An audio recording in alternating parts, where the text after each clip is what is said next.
I think we're lucking out on this one. I mean, presuming that you're like me and you'd rather have 4 inches than 2 feet. And severe winds and everything, so we're doing okay.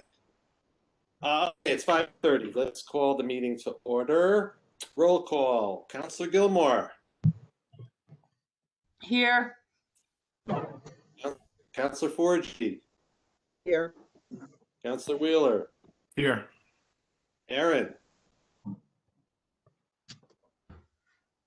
Aaron, are you here? Here. John. Yes. Alan. Here. David, here. Good. Oh, I have to say, okay, this meeting is being recorded by the Charter Review Committee. If any other persons present are doing the same, they must notify me, the chairperson, at this time. I want to welcome Council President Kenny Ricketts at this time as well. Okay. So our meetings are, so I take notes during the meetings, not that my notes are the end all, but I take notes during the meetings. It's from the notes that I derived my suggestions in the draft report. And it's also from my notes that I compare the minutes that Tammy gives me. And I know she actually reached out for help for me to help her from the December, the second meeting in December, which was a long meeting. So I looked through my notes, I looked through what she had framed in, and I wrote what I thought we had discussed, and based on my notes, what things were kind of the highlighted things. They weren't things that, I just want you to know I'm not doing this because I like or dislike anybody's ideas, but just what the ideas were. So I tried to have her get it to you by Friday, but she wasn't able, so she got it to you today. Has everyone had a chance to read them? Yes. To the extent that they're understandable, they're clear? Yes. All right. Are you all feeling okay about approving those 3 meeting minutes now? Yes. Or having a motion to approve them instead of waiting? So I was at work until a little while ago. I haven't had a chance to read them. So it's the first day of class today, but I'll just abstain from that part. Okay. And I can vote for the first 2, but not the final one because I wasn't there. That's fine. If you're not there or you want to abstain, that's fine. A quorum, a majority would be 4. All right. Can I hear a motion then to approve the minutes of the December 7th, 2020 meeting that were sent to you today by Tammy? So moved. 4G. Second, Otis. All right. Any discussion? Thank you for great minutes. Thanks for Tammy as well. That's great. That's perfect. Okay. So hearing any other discussion, hearing none, then I'll take a roll call vote. If you're in favor, say aye. Gilmore. Abstain. Forgy. Aye. Counselor Wheeler. Aye. Aaron. Aye. John. Aye. Alan. Aye. David. Aye. Okay, those minutes pass. May I hear a motion to approve the minutes of the December 21st, 2020 meeting? So moved. Second. 4G. Any discussion? You can say thank you again, not to me necessarily, but to Tammy. Any other discussion? Okay. Hearing none, I'm going to take a roll call vote again. Counselor Gilmore. Abstain. Counselor Forgy. Aye. Counselor Wheeler. Aye. Aaron. Aye. Aye. Alan. Aye. David. Aye. It passes. Okay. May I hear a motion to approve, accept and approve the minutes of the January 11th, 2021 meeting? So moved. Second. Any discussion on this? One more thanks to you and Tammy. You're welcome. Anything else? Okay, hearing none, I'll take a roll call. Councilor Gilmore, Abstain. Councilor Forgy, Aye. Councilor Wheeler, Aye. Aaron, Aye. John, Abstain. Alan, Aye. David Singer. Okay, the ayes have it. Fantastic. Okay. Now I can sleep better.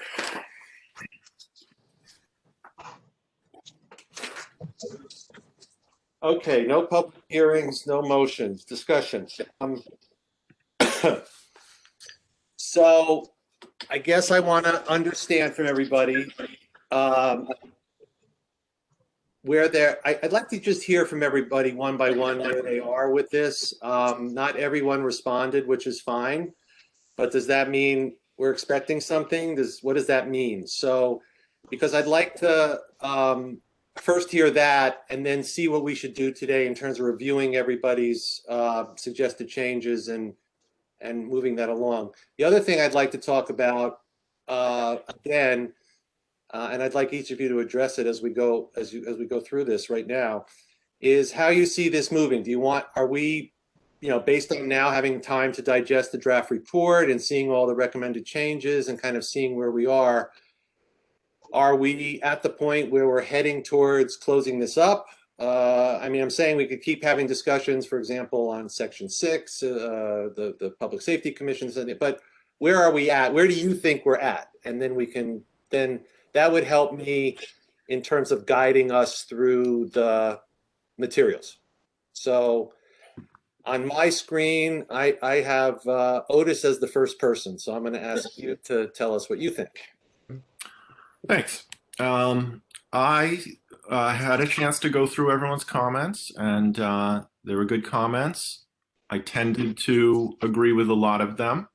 I see us being in a place where we have, I think, found consensus around the majority of the items up for inclusion in the report. I see possible need for more discussion around the public safety and possibly the initiative and protest petition sections, and would suggest that we take the time needed within reason.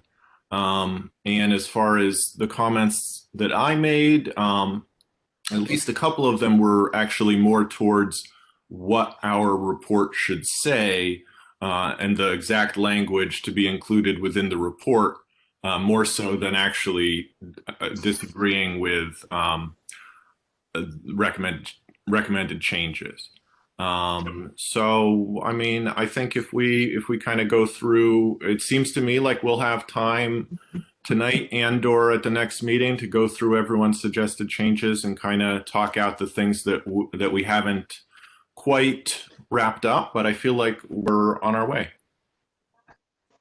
Okay, thank you. My next person is Councilor Forgy. My assessment is that the draft that we have in front of us, I think, is in pretty good shape. I agree with Otis about we need a little bit more time to go through. I've had an opportunity to read the whole draft through. I wonder if everybody has seen the public safety comments that I wrote that were not included in that draft document. It was separate, sent it out to Tammy. It is on our email, so I know that it's out there, but it probably didn't go out there until today, and I apologize for that. There's been some family matters that have taken my attention. I need some clarification on assessors, Board of Health, public safety. I also appreciated receiving the comment that the paperwork that you sent us, David, about the Charlottesville public safety. Those initial suggestions I thought were really good. And I hope the committee has a chance to review that and discuss some of those language changes. Um, I kind of like where we are. I think we are in sort of a beginning to wrap up phase. I don't see this going out until, 6 months from now. I see this as, um, at least in my opinion, I see it as maybe 2 to 3 more meetings, and then we might have a good draft document to send out to council. Okay, thank you.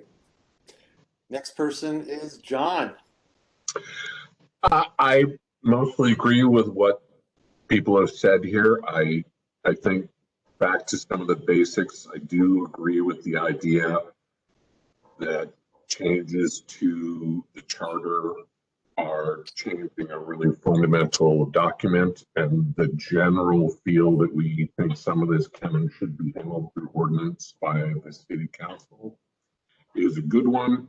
I think there's a difference between some sort of parsing that we need to do for various verbiage, and that's certainly important. But I think just in my mind, the areas that are left where there's real substantive discussion to have is in the areas of public safety. I do think that we need to talk very carefully about the initiatives and referendums, as that has really engendered a lot of strong feeling, unsurprisingly.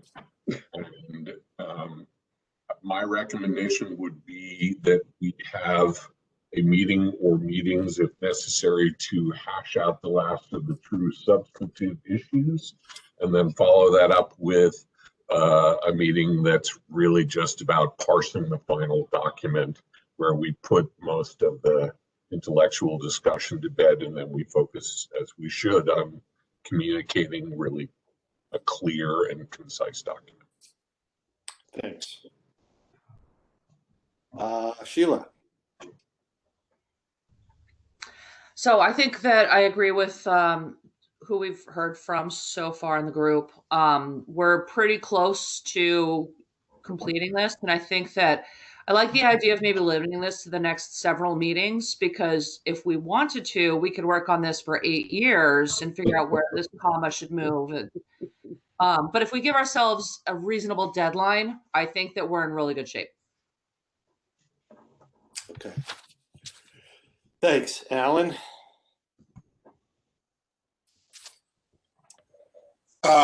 Yes, I certainly agree. I think there are the 2 or 3 substantive issues that we still need to discuss and decide how we want to approach them in our final report.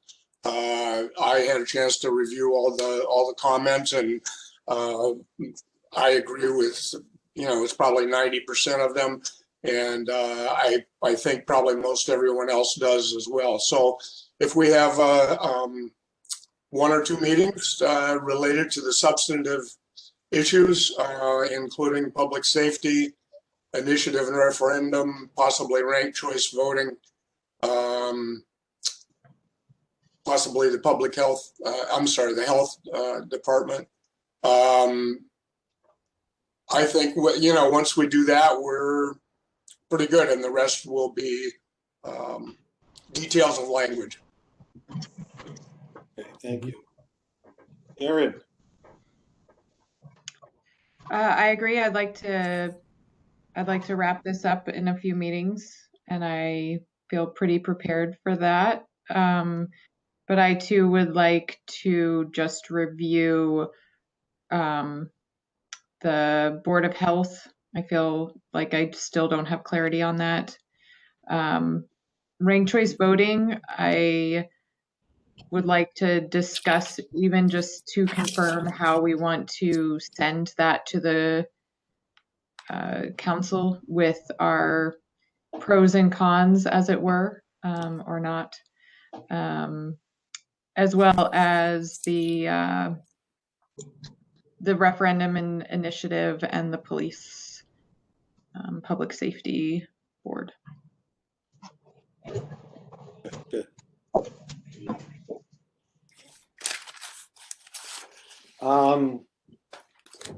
So for me, Yeah, I'm glad to hear we all agree on that. And it's a couple of more meetings. I was open to either way with you guys, whatever you wanted. Yeah, I think the public safety committee, I think you all hit it. The Board of Health assessors, I mean, the mayor spoke to that. Alan and I have done a little more work on the petitions, the 2 petition sections, trying to even clear them up more and actually make it so that we could send out a language for the sections that leave only the timelines and the percentage of voters open for the council and the mayor to discuss. So I think we would have done our good work. You know, we've had our discussions. It's okay with me if people want to make, I mean, there's another conversation about how we're going to present this report to the council. But I'm thinking that if we leave it open for the future, those, you know, just leave it blank, because we've pared everything down so that now the council doesn't have to worry about rewriting the language. All they have to think about is the substance of it. And we could have some more conversation about what people think about the higher threshold, lower threshold. That's fine, and make recommendations. But so, and the public safety, wasn't I surprised where I accidentally came upon this this Citizens Review Board from Charlottesville? What better place to see an example of that? And I've read the ordinance or the charter provision. I don't remember which one, what level it went to. But the devil is in the details. There's lots of different bylaws. There's a lot. If you go deeper into that link. So it made me feel good that there's a model out there, and it's not my model, but I just thought I thought we would sort of think that Charlottesville, right? I mean, that they had a real issue. They're a like community, I would think, in terms of how they approach things. So anyway, so without further, last thing I want to ask. This is only to ask. Not every people responded differently. Are we all caught up? Are there any people who feel like they still need time to take the draft and actually redline it or comment in it and send it back to us? If not, that's fine. But just so I know, because I feel like we're all at the same place right now. Everybody's had the same chance to review. Everybody's seen everything. And so I'm going to start going through it. I guess you could be stimulated to redline it after this discussion.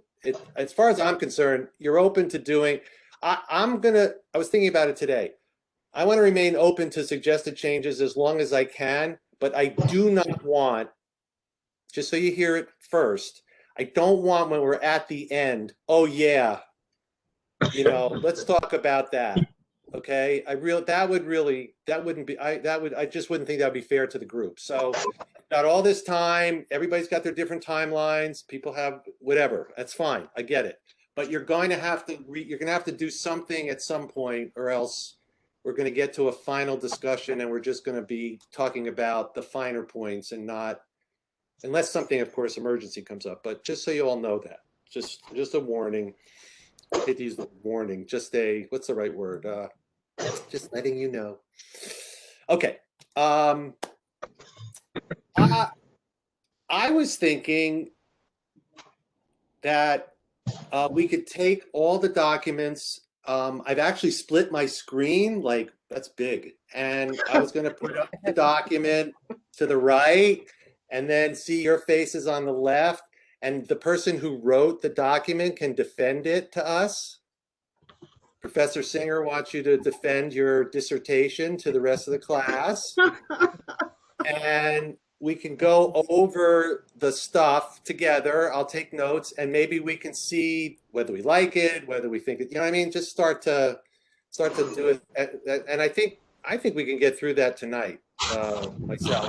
I'm not going to push you too late. We could do other meetings, but so I'm going to take them in order.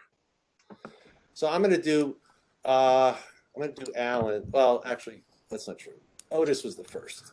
So if people can open up Otis's document. Uh-oh. Now this is my whole freaking screen. Come on, be a little, be tiny. How do I get it to be the same size? Yeah, that's Oh, what well. happened to me when I tried to do it. So And then if I do the yellow, it's going to shrink. Is there an edit where I can make this half size on the top? Anybody know? Or view? View. Page display, single page view, enable scrolling, 2-page view. Is it 2-page view? Maybe that's it. yeah. It's not 2 pages, it's 2 windows. So Yeah, I understand. I just screwed it up anyway. Yeah. Page view, single page view. All right, I can move it across. I don't need to see all you guys. Come on. You can do it. All right. So Otis's suggestions. I have a list. So section 1, he has suggestions with respect to. Have I gone too far? Well, Otis, go ahead. Speak to it. The fact that I can't find it is irrelevant. Sure. I think in the document, if you have it up, it's page 8 and it's section 1-7. The definitions. My first comment was around the word voters, and I suggested that if we were to write something around resident aliens, that we define the term for the benefit of counselors. There you go. I looked into this, and from what I found, there's about a dozen communities in the country that allow resident aliens, which generally means green card holders, to vote at the local level. They're prohibited to vote at the federal. And those communities are in Maryland and they're San Francisco. Now, I don't think we need that much detail, but that was my suggestion around the comment. Alan and his, I think, had a question around if resident aliens are allowed to vote currently. And my understanding is they're not, and they would not be unless a change was made. Anything people want to add to this? I do have a question, but anybody want to add anything to it? So here's my question. It's kind of a two-part thing, just for drafting. If voters includes resident aliens, are we also considering that a resident alien can run for office? Good question. But David, my understanding is the way it's currently registered voter can run for office. So if we're saying that resident aliens can vote in local elections, I think we're also saying they can run for office in local elections too. Right, but I don't think we've ever. There is some. Don't you think that warrants some discussion? It does. But I mean, unless we go and change the definitions under the election section, I think that's what would happen. Or we can change the documents. I'm sorry. Go ahead, Alan. Just that nearly all of the rest of the document all refers to registered voters, and that's the way it reads. So if we're going to make a change, it'll have to be, I assume, through everything. If it's true that anybody that can vote can run for office, then we need to make the change throughout every portion of the charter. So, okay, I'll recognize you, Chris. I guess here's what I would ask you all. We will figure out a way of drafting the definitional section to fit whatever it is. I know we can do that. So the question is, do we think we should have a discussion about whether a resident alien, while being able to vote at local elections, should also be able to run for office? So Chris, to you. Well, that was the question I was going to ask. Are you interested in hearing our thoughts about Yes, absolutely. I want all of us to hear our thoughts. Yeah. And so the other question as a procedural one, are we actually voting to make a recommendation to send, or are we just going to include the thoughts that different people had in regard to this particular language? Well, I do feel, and it might be my own bias, that we are a barometer of some sort. Okay, we've been chosen, we're a barometer, and it would just be interesting to see how people feel about it within this barometer. If it turns out that it's not, nobody's sure about it, then I think it's our duty to point out that by saying voter and adding resident alien, we're in effect saying that resident aliens can run for office, and so that has to be at least pointed out, and then others can discuss it. But I think that distinction has to be made in the draft or in the summary, just so that the council understands it. So I'm not, but again, anybody else have a? I'll let everybody speak. Penny, just hold on a second. I promise I'll let you speak. Chris, do you want to add follow up? Yeah, a little follow up. I wanted. I guess I'm going to address this to Sheila. I want to know right now if a green card holder, none of a green card holder or resident alien can vote in a federal election. Is that correct? I think that is correct. Okay, all right. Coming from my point of view, and I'm a traditionalist, I would not be in favor of this language. I believe that American citizenship means something specific. And for instance, when I was a kid, I had dual citizenship with another nation. And I chose US citizenship by the virtue of voting. That was what I wanted to do. But if I went back to that other country, and said I was an American and I had a card to be there and everything else and to work and to earn, until I became a citizen of that country, they would not allow me to vote. So I really feel very strongly that American citizenship, through any immigration process that exists, is really, in my opinion, the touchstone of what we should be doing. You need to be an American citizen in order to vote in this country and in order to run for elected office. My opinion. Thank you. Okay, and that's that. I think that's an opinion that kind of lays out, a thought. It's not just, what I mean, it's good. It's a thought that others may have as well. Penny? Yes, I just wanted to say that while I agree with Councilor Forgy, but also running for office and being elected, you get paid. So then tax forms are generated. So that could start a whole problem right there if you're a resident alien. So I think legally we really would have to look at that. Okay. So I'm thinking this may not work. All right, Sheila? Yeah, I'm actually glad that Penny brought that up because I had a question. This is a legitimate question. I have no idea what the answer is, but if you have a green card, I mean, I know that you're a legal resident, but is there an expiration date? And I'm wondering if there's an expiration date. And I'm thinking more about if someone runs for office. If your green card is going to expire before your term is going to expire, I don't know. I mean, I guess they could be renewed. But I don't know. I just don't know the answer to that question. Other than that, I think someone who has a green card, they're a legal resident. I wouldn't have a problem with them voting in local elections. But I think if someone's going to run, I want to make sure that, they're planning on being here for the full 4-year term. So I just kind of want to check on expiration dates. If Green cards need to be renewed every 10 years. okay, that's good to know.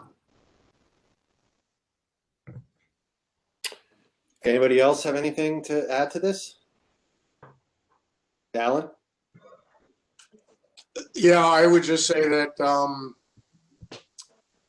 voting is a major privilege of American citizenship.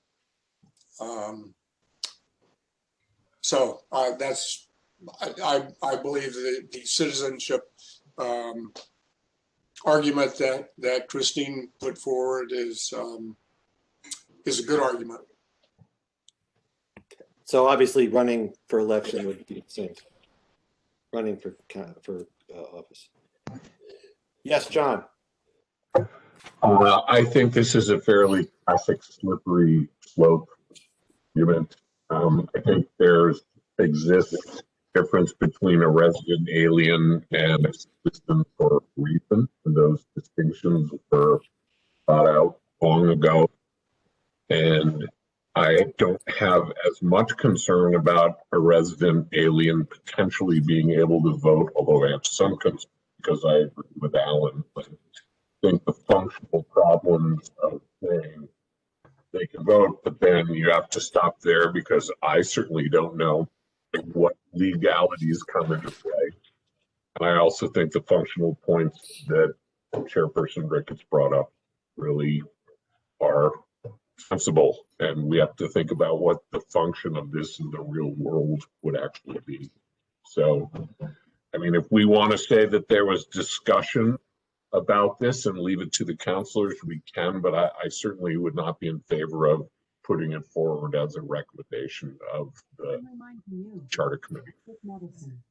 So when you say that, John, getting to the point of recommendation, do you mean you wouldn't recommend that a resident alien be allowed to vote? Or is it that it would be okay to vote but not to run for office? I'm not sure that you're able to separate the two. I don't know if giving someone the right to do something locally doesn't open up the right to do the other. You're the lawyer, I'm not. But sometimes I think we want to make distinctions that can't be made in the real world. And I certainly don't have the background to do that. But I think we ought to think about what challenges we're opening ourselves up for. Well, just think about this. If you're 21, you can vote, but you can't run for president. Right. Otis.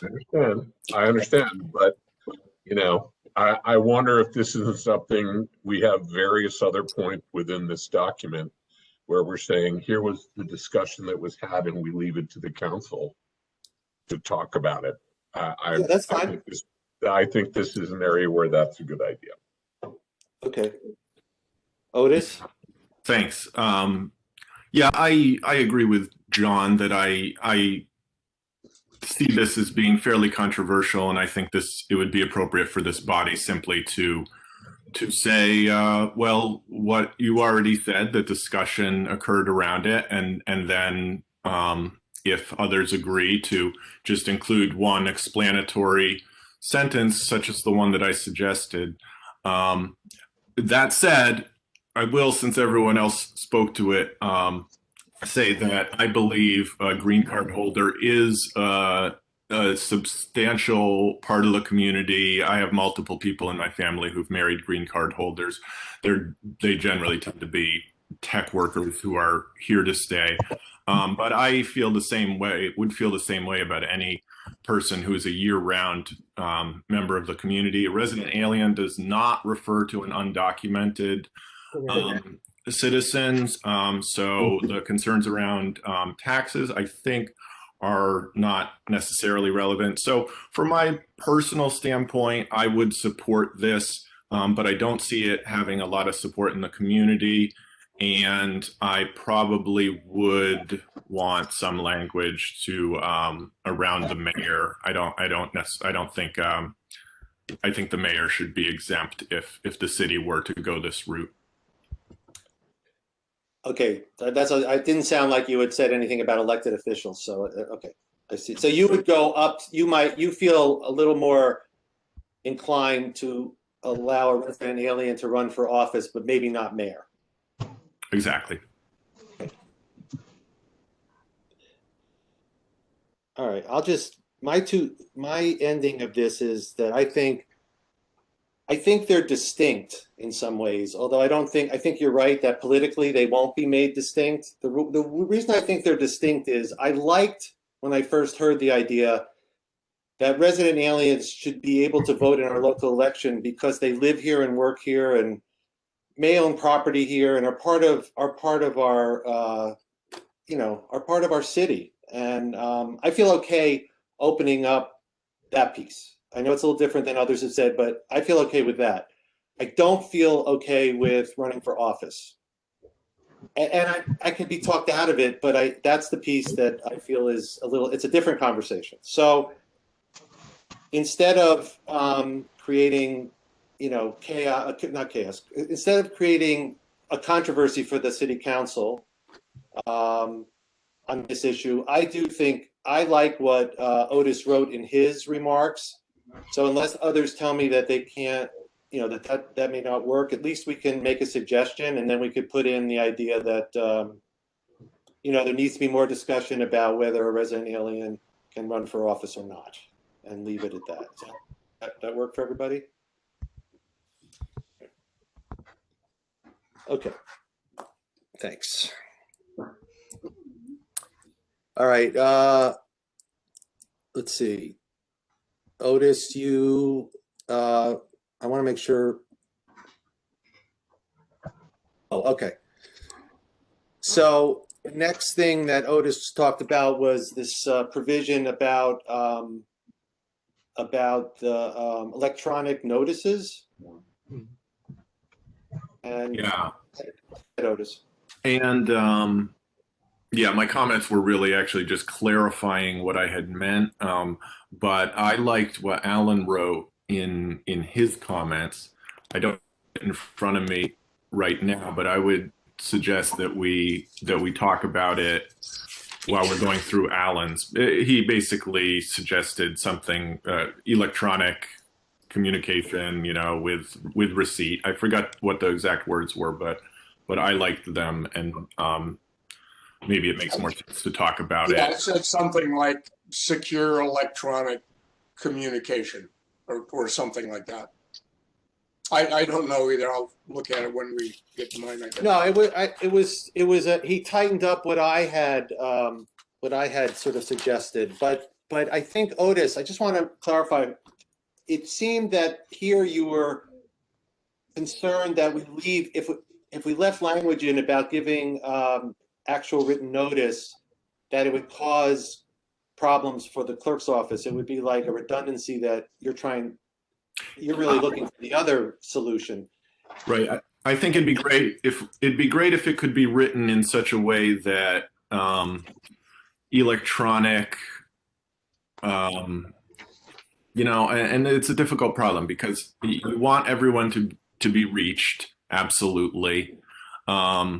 But a lot of people are reachable electronically. So is there a way to require that they be contacted first electronically and then by hand if they're not, if they don't receive the electronic in 48 hours or something? I'm not quite sure of the mechanics of that, but that was what I was trying to get at. Okay. Yes, Chris. Yeah, go ahead, Chris. I'm sorry, I made you tiny, so you got it. All right, Chris, go ahead. Sheila, you're next. Oh, I wanted to say that I do agree with the language that Otis has proposed. And I think you have to look back at our town roots, how we used to do business, way back when. Some of these things are vestiges of that. And you had to be notified in writing of a special meeting because a lot of people said they didn't know, they didn't get notified and everything else. Otis argued a great case because he said, we all have, the complimentary, what do you call these things? These computer things that we're using right now, Chromebooks. That's how technologically challenged I am. But I think that since we've all got them, they're provided for us. Our responsibilities include, some of us do it better than others, being able to navigate ourselves around this. And I think the basic the basic premise is all of this is that there is a written record somewhere or documented record somewhere that we have all been notified and we could return electronic receipt, as was mentioned, back again to the clerk's office. I mean, just the other day, somebody had to come out to my house and hand me a copy of stuff that I needed for this special meeting. It is such a waste of time and money. And we all pick up on this and send it back. So I 100% agree with the language that Otis has proposed. How about, did you read Alan's language as well? Yes, I did. And I am sorry, Alan, that leave you out of that. So I do. The reason I ask you is because, again, to me, the question isn't whether you should have electronic notice as your primary source.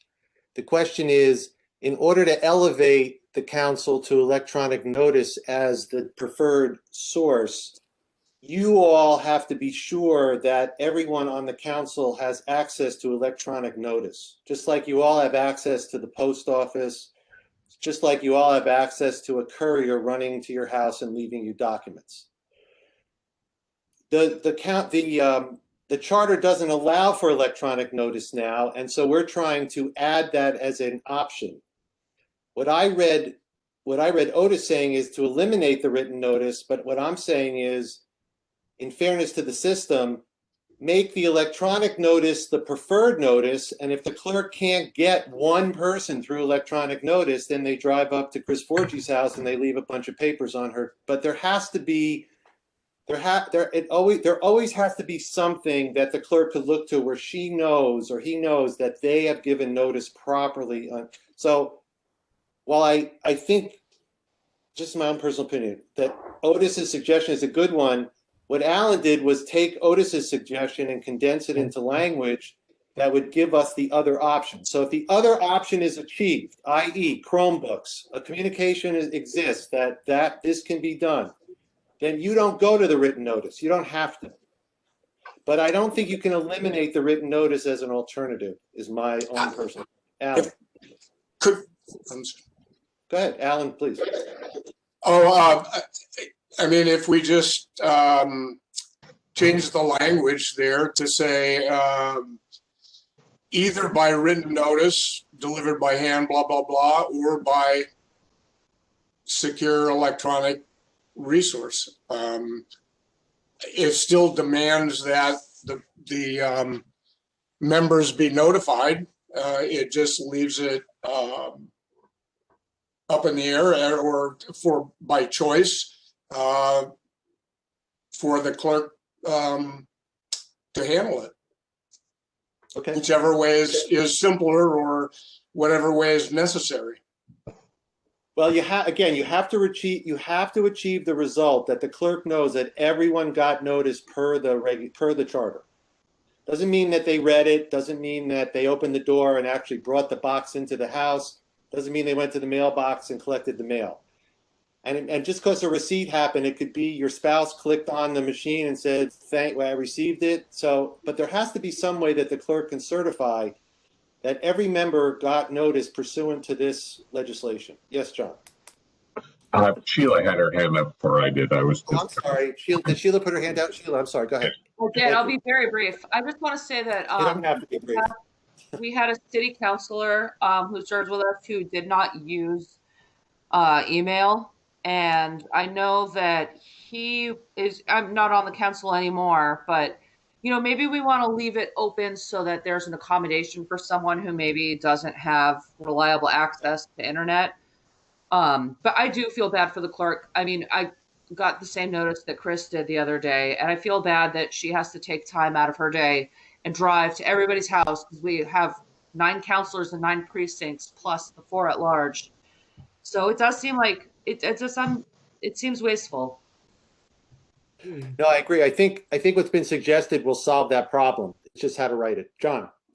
Yeah, I think that what I would say is I don't think it should be a choice. I think the preference should be for electronic communication. And if there is a requirement for whatever situation that someone cannot receive electronic communication, that's one thing. But it's certainly reasonable for the council to say, look, this is how we communicate with people. If you want to be a counselor, it isn't that it's okay to say, look, I live way out off of Lamplack Road and I don't have internet coverage. That's reasonable. I don't like email and I don't feel like doing it that way is not as a reasonable response in my mind. So I would make the distinction between a personal choice and someone who is who needs that kind of accommodation, and I would like to see the language reflect that. Good, thank you. Anybody else? Can I just tack on real quick? Sure. So I'm covered by GSET, and I was one of the, earlier adopters. So everything's really good for me because I'm on High Street. I do worry about in the winter months, maybe even those of us who do prefer electronic communication, if our power goes out or, So I think that it would be good for the clerk to confirm that counselors have acknowledged receipt, especially in weather, because then it might not necessarily be a personal choice and it'd be really hard to verify who's got power and who doesn't. Great. Although if we don't have power, That's we're good. not making a meeting either, are we? So I don't know. We're trying to cover all bases. Okay, we're good? All right. Moving on up. All right, Otis makes another suggestion, 2.8, vote to appoint rather than elect. That works for me. Anybody have an objection to that? Mm-mm. I thought that elect was saying they're voting to appoint. But, so it seems to me saying the same thing, but. They are, it is. There's many ways. I mean, So I don't know why you would change it to vote to appoint, because there's plenty of other times in the charter where we say elect. So to me, if you say elect, if you're saying vote to appoint in this one, I think you would want to change the other times where you say elect. I see what you're saying. So, yeah, I put elect in because elect seemed to be the word that was there. You're right, for consistency. So, Otis, why did you say a vote to appoint rather than elect? Well, I think mainly because having been involved in appointing an auditor, it strikes me as odd language to elect what is generally a firm from Hartford or Boston. So it may just be that I found it to be, thinking about that, it just struck me as counterintuitive to say that we elect an auditor. I don't think it's an important distinction. You okay with that? Okay, yes, Chris. Just a point of clarification. This is the auditor that the council has the authority to appoint or elect for the council to be able to audit the town books or any other function of government. That's what we're talking about, correct? Correct. Okay, thank you. All right. Next, 3-3. Okay, this is the appointments. This is multiple member bodies, and I think my comment says it all. Basically, at least one committee, the Community Preservation Committee, will only be by ordinance.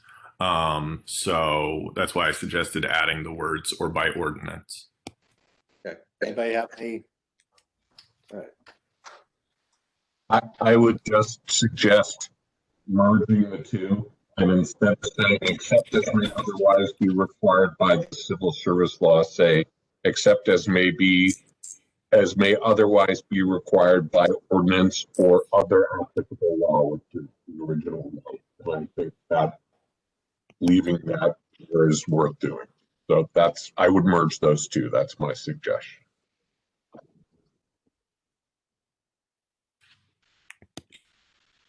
So you're saying take the way that, I think the way that, well, I should, Otis is here so he can speak for himself, but my understanding is he's saying add the words or by ordinance after the word civil service law. Are you saying to delete the word? Oh, is it going to be or by ordinance? All right. What would you like to see stated there, Otis? Just say it. What if we take away civil service law out? Right. What are Okay. we putting in its place? All right. It would say, except as may otherwise be required by applicable laws or by ordinance. I mean, that's where I'm trying to get to, and I'm not, the language could be massaged.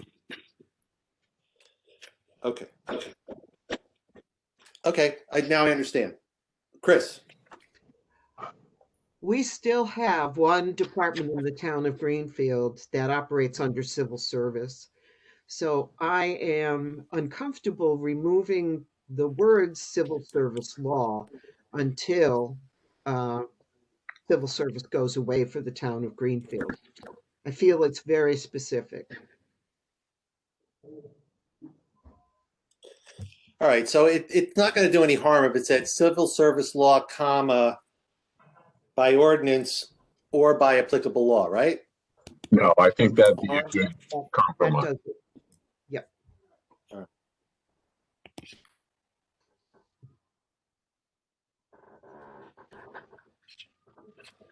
All right, what's next, Otis? I'm just trying to write ordinance or. Next is section 3-8 on page 22, and that's again the electronic communications around special meetings, and I would suggest that we do the same here as we suggest doing earlier. Yep. And let's see.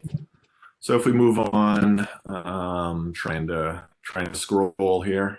Give me a second.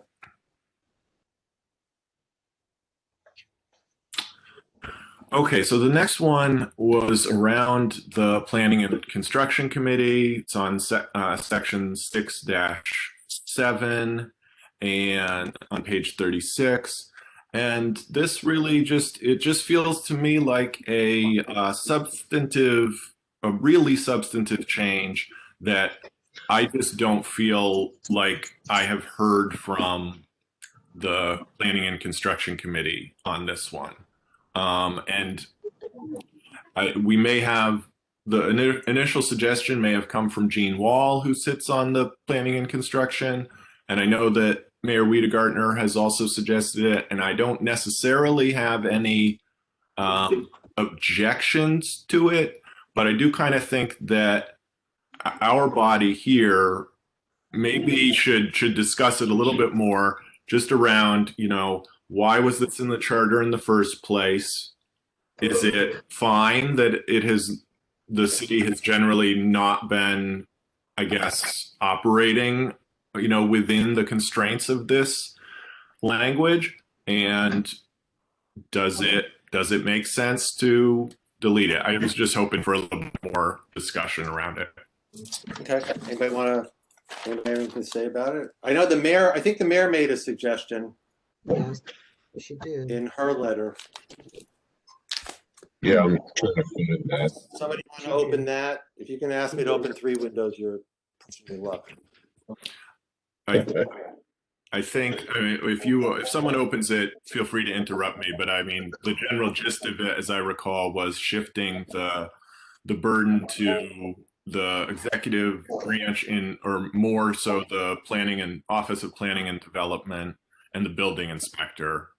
And that makes perfect sense to me. It's mainly about generally if this could be considered jockeying for power. And I as part of the Charter Review Committee, would like to know that the Planning and Construction Committee is in favor of this. I mean, the conversation could wait. It could wait till it comes before council.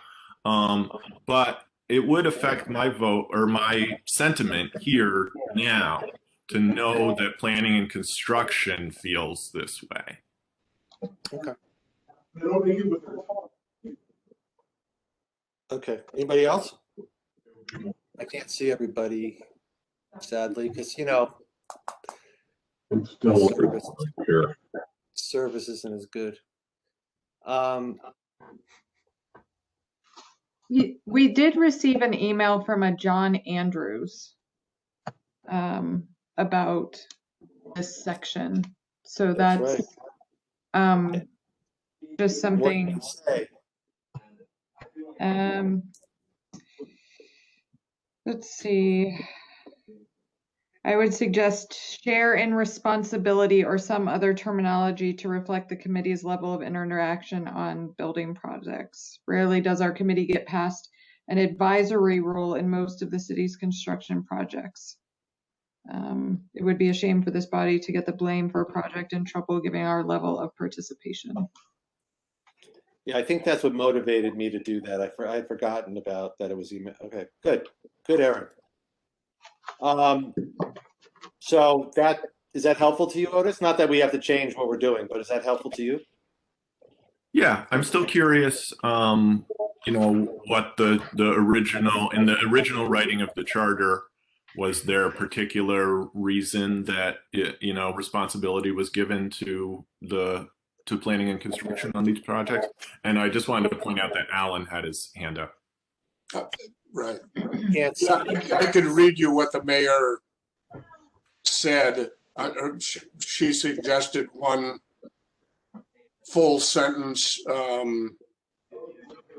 as an edit.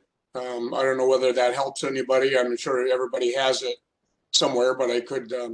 Did you read it? Yeah. She would like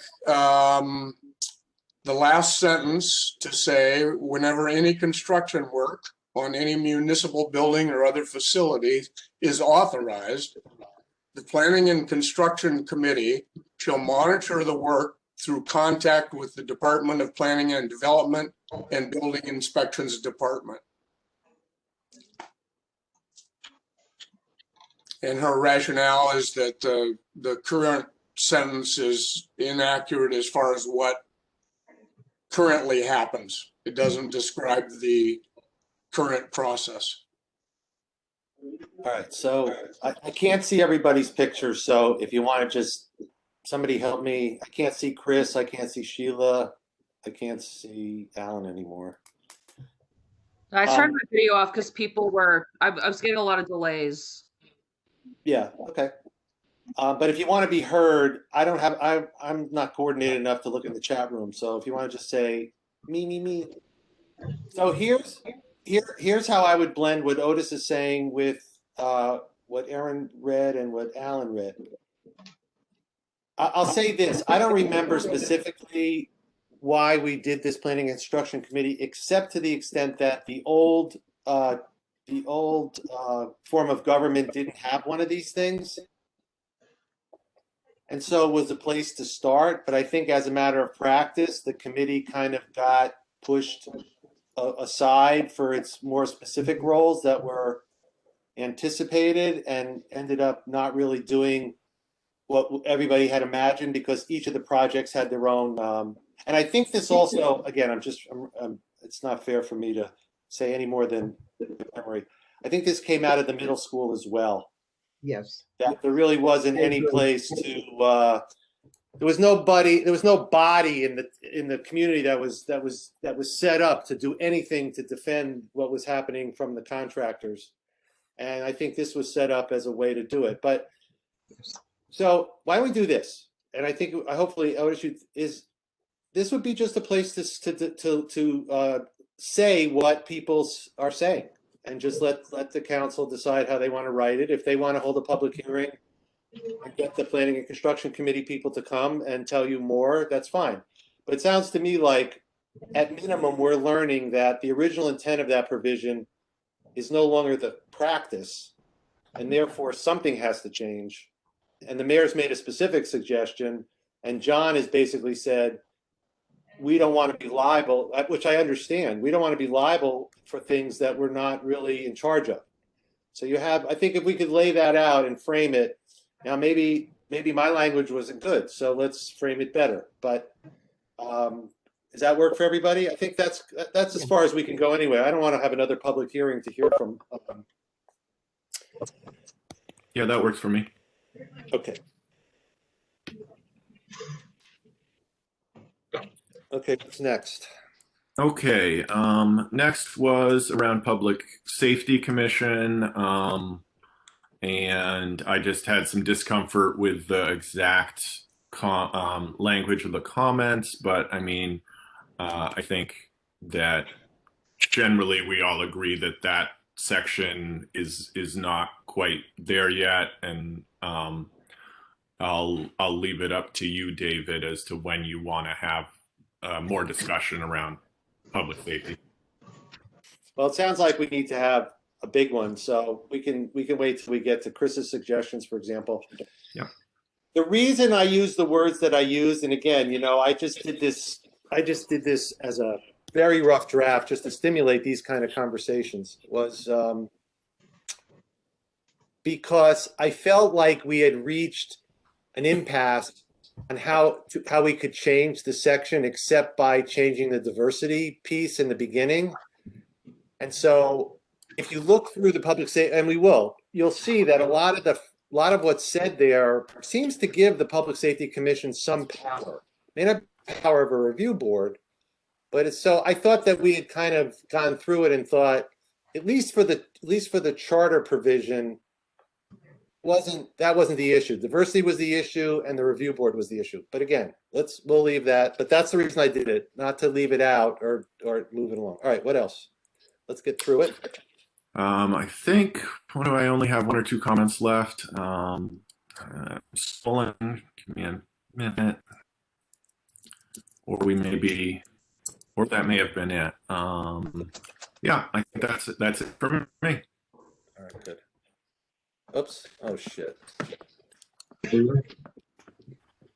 Yeah, David's gone. Uh-oh. No, there it is. All right. Okay, Wheeler's done. Let's go to Alan's.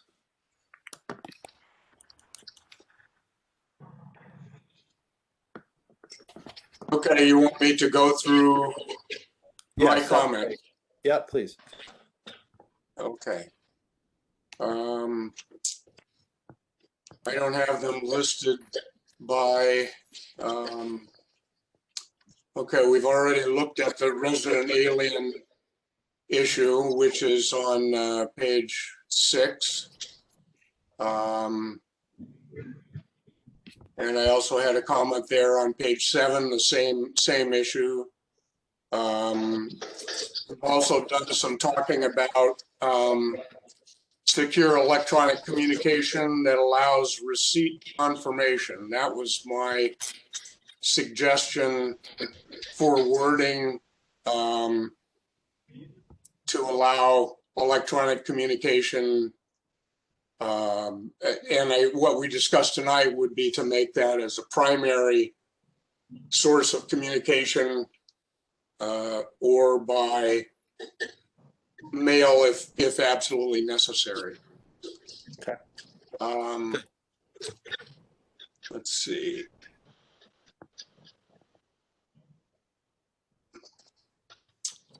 There was some question previously on page 16 about whether to include a minimum annual salary and combine sections 3, 1C and D. I mean, I would, to me, the next time the Charter Review Commission meets in 10 years, that the annual salary is going to be outdated by that time. So my thought would be to just leave it out and say that the city council establishes an annual salary. But that's can be up for discussion. I think Aaron commented on that as well, so we could talk about it so. Okay, so. Do you want to talk about it now, or? Sure. I mean, Aaron, you want to join in at this point as well? I had just pointed out in mind that maybe you could put some language of like benchmarked, because I know there's concern about potentially the salary going below a certain point, like the 70,000. And I do know there's chatter whenever a new mayor comes in about how 70,000 is so much money. But if you benchmark it to other mayors of similar sized or somewhat similar sized cities, then it's, on the lower side. So I just said something about either benchmark or market equivalent, so that you wouldn't politically go below what is reasonable, but I think it's also okay to leave it out. I would hope that the town council that we elect would want to have a fair market value for the salary of our mayor, but. Yes. I don't think there are tapes of how the charter got formed, so that I might think if you saw those tapes, you'd say, my ideological position should be changed. Yes, John. I was just going to say I would actually leave it in because it is the kind of thing that would avoid an ideological battle. And if you have to do it through benchmarking, it's a lot harder for people to call and scream and say. It's interesting because at the time, I don't have a strong suggestion one way or the other. And yeah, I'm going to respond by saying that we already fought the battle to get $70,000 in here. We've already fought that battle. So if we leave the number in as the minimum salary, there will be no, I think many could agree with this, nobody will say anything because we've already had that fight. But if that number were to change, it would take on a life of its own. Yes, it would. Yep. And Aaron, wonderfully spoken, but if you took on all these market things and other things, oh my God, the pushback would be so hard. So I personally think we should leave it because there's no harm to it. And we already fought hard for that in the first charter. So that's the reason I wanted to leave it. Is that okay? It's a personal thing. I don't think it matters. All right. Yeah, well, the only thing that I think is that there is then politics around raising it for the council. I mean, that's the council's job, I guess, is to, yeah, it is greater, but there's politics around that too. And so I don't think you're necessarily avoiding politics by having or ideology by having the minimum, because I think it would be pretty rare at this point that the council would necessarily put the mayor at that minimum. But so I just don't think the politics go away with that minimum. I'm fine keeping it, but. Okay. Thank you. Otis. Yeah, I agree with Aaron that you're not avoiding ideology so much as kicking the can down the road. And in light of this body's view of generally crafting language that sort of covers ourselves for worst case scenarios, I would not assume the best of any future city councils. So we had an example of this. This happened just a year ago, where the previous mayor put in a request for the incoming mayor to have a certain salary by ordinance. However, it was not handled in time, and so it fell back to the $70,000, which I think generally the council agreed was totally inadequate. So anyway, I think if it were me, I would like to see $80,000 here because it's been 10 years and that's an even number. So So you'd want to substitute another number. I would actually raise it to 80, yeah. Okay, John. I completely agree that we should think about the worst case scenarios. I think most of us here have been sitting in rooms where worst case scenarios have played themselves out. And my point, and I think just in support of Aaron, is that anytime that we bring data to bear, it constrains people's impulses to just think in solely ideological terms. And I think if you can show that this is what comparable mayors are getting, I don't think you have to take the 70,000 out. I think 70,000 for some people means minimum, and for other people means 70. That's what it is. That's what it should be. And I think the only way to fight that, because there are times when people are, I'm sure, always being entirely honest in presenting their opinions, but I think a little data can't hurt. And I think a little reality that says, here's what happens all around us is a useful thing to have happen. So keep the 70, reinforce that it's a minimum, but add in that benchmarking should be a bedrock of setting a salary.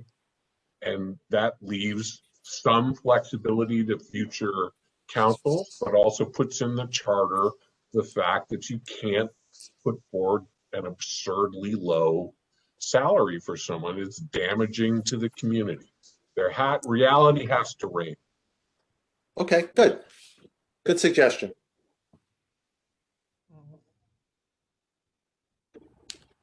Okay, great. So we're going to do, in essence, we're going to do both. Leave it in, and this is the one that seems to have the best approach. All right, good. What's next? Yes, on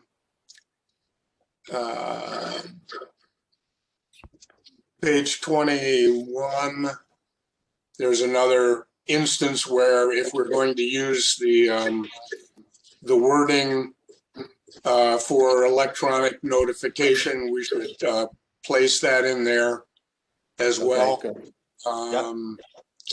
Okay.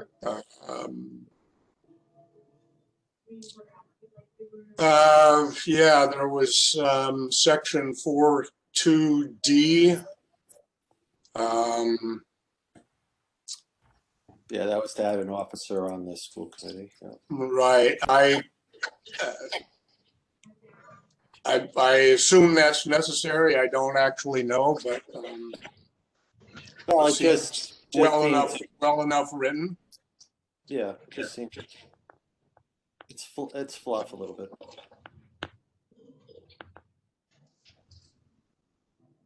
All right, what else?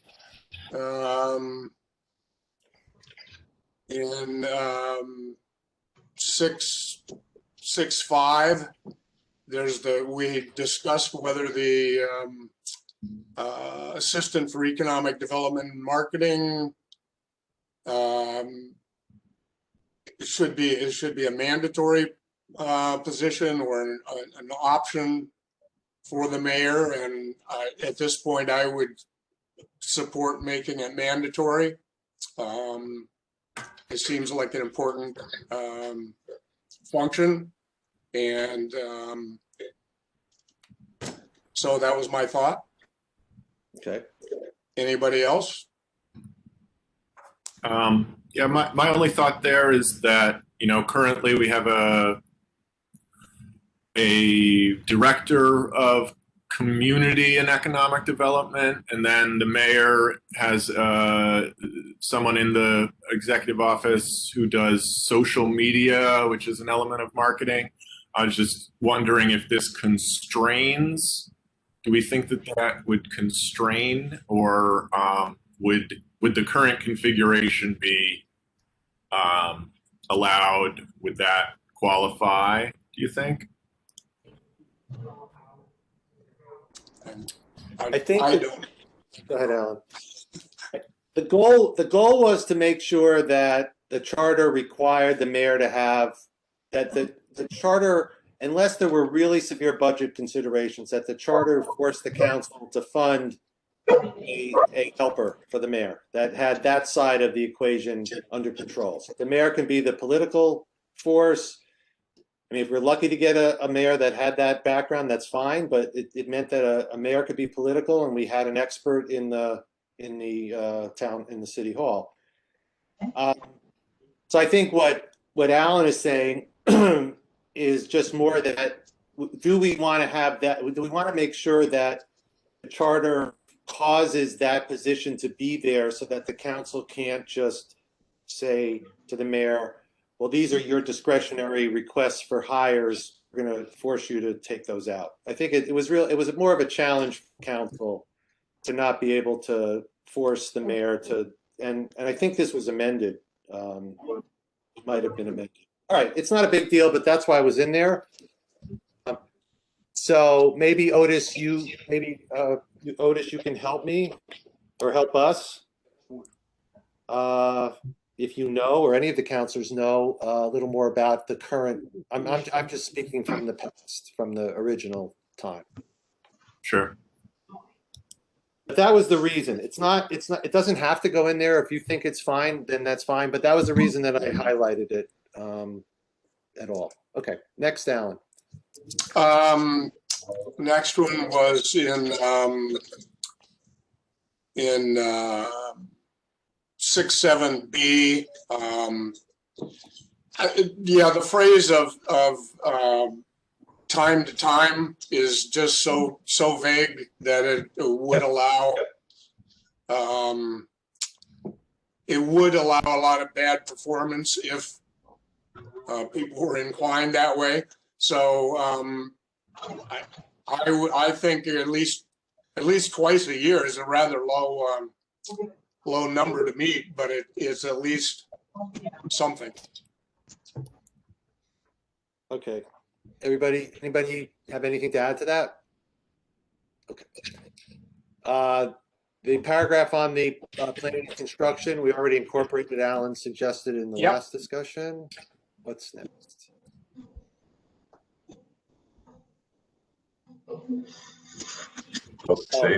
Public safety. So Alan added, go ahead, Alan, on page 36. Yes, I think we just need to have The group. after reading Chris's detailed submission today. This deals with the both with the diversity and essentially tries to limit in some ways the influence of employees or former employees of police and fire departments. And after looking at Chris's, as I say, detailed proposal, I think we just need to have a much bigger discussion about the whole section. And I don't know whether now is the time. I think it would be maybe better when Christine presents her suggestions. Yeah, that'd be fine. Thanks. Okay.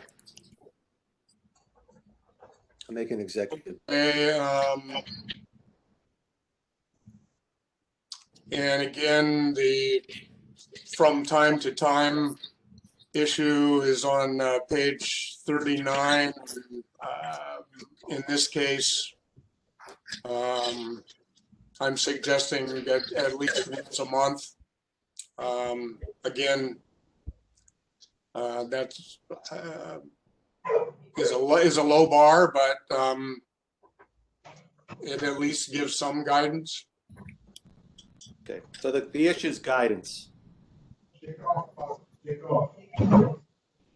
Okay, anybody have anything to say? Okay, keep going. There was a support for the library trustees change. Yeah, I mean, it seems that is the way, I believe that it is the way it does work, and it seems to be the way it should work as well. So, I don't have particular information on that other than what was suggested to us. Okay.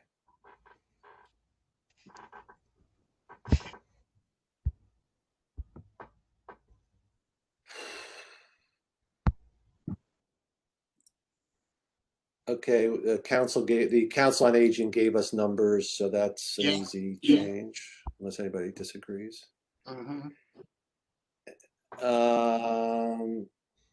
Okay, adding the human rights. Oh wait, is that the Human Rights Commission? Yes. Okay. Yeah. Right, and there's the submission on the Human Rights Commission, which seemed to be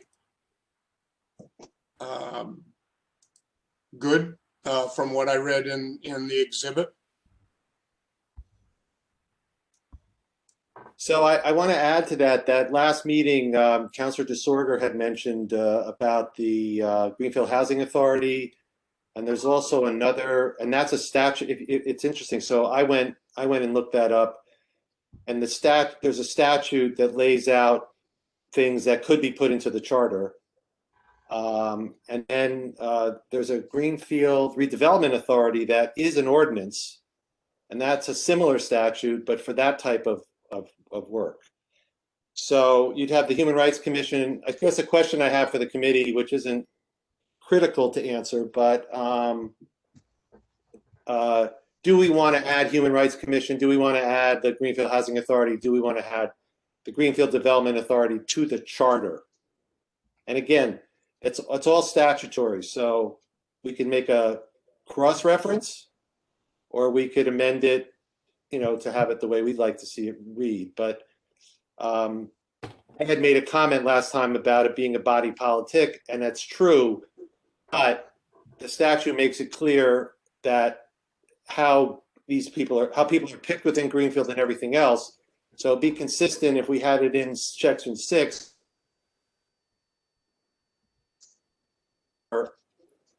I think they should go to the council for review, or not. So that's something to think about. Again, we don't have to think about it tonight, but it's just that's cleanup as far as I'm concerned. I mean, things are functioning, but it might be cleanup to get them into the charter. I don't know. I'm going to make an executive decision unless somebody feels really compelled. We can leave that for another day. We don't even have enough in front of us to talk about it. So. All right, and then we go to section 7, the sevens. Yes, the section on ranked choice voting. I mean, I know that Aaron commented on this as well about not being sure that we want to list pros and cons, I guess, necessarily.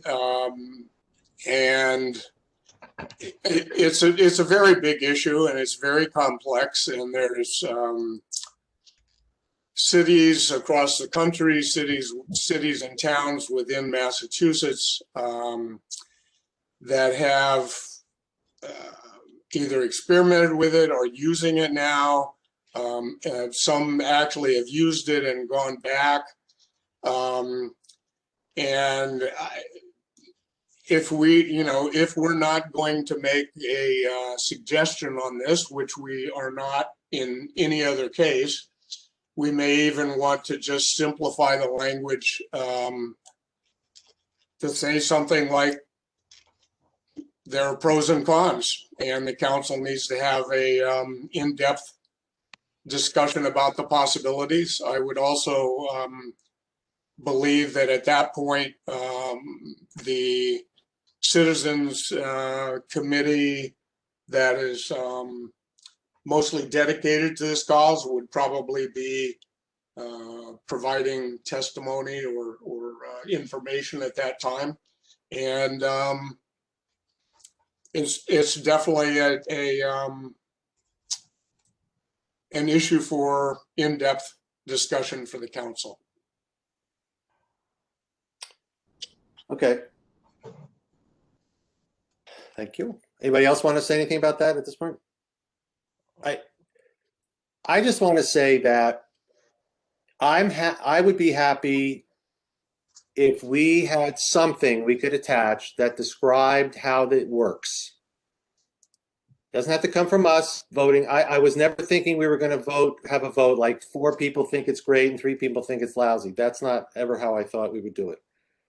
Pros and cons, I don't know what other words to use. So it's fine, we can change those words.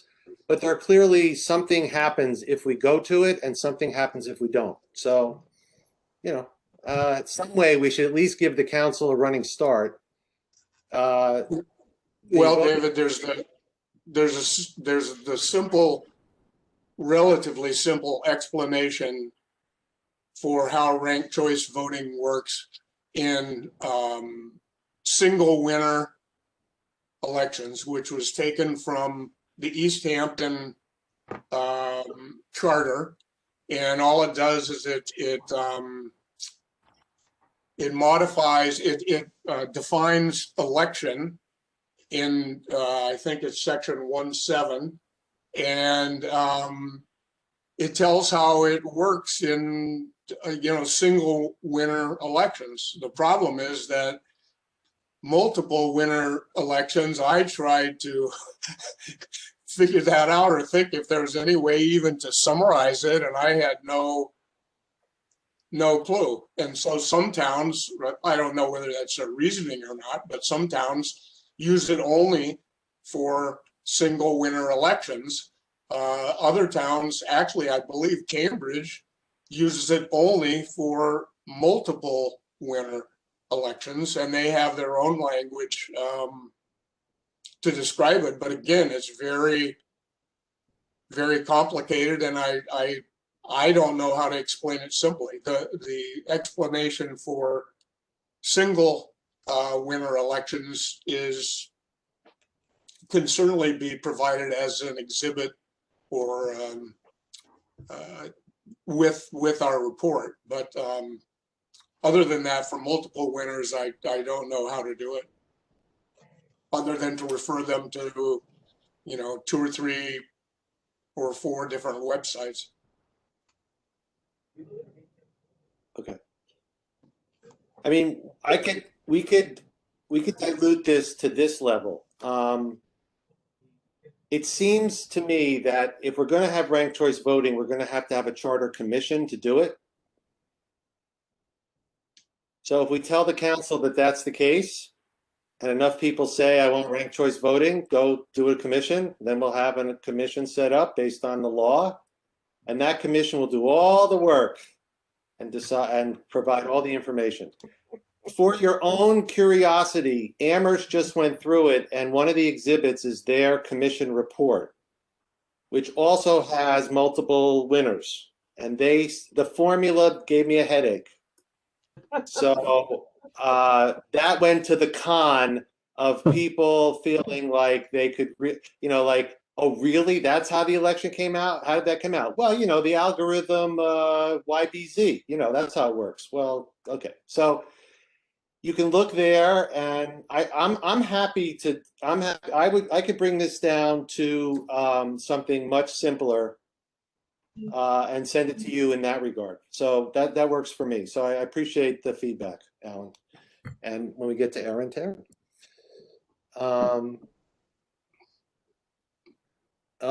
anything on those infamous petitions? So I guess since you and I worked on it, what'd you do? Anything? All right, support changes. Go ahead, Alan. You want me to go ahead with? Yeah, I mean, I don't want to speak for you. And you and I worked on 7.7 and 7.8, and it looks like we're going to be further reviewing this. So is that okay if we leave this until the next meeting to review again? Or do you want to say any, do you have any, I don't want to stop you from giving your comments if you wish. Well,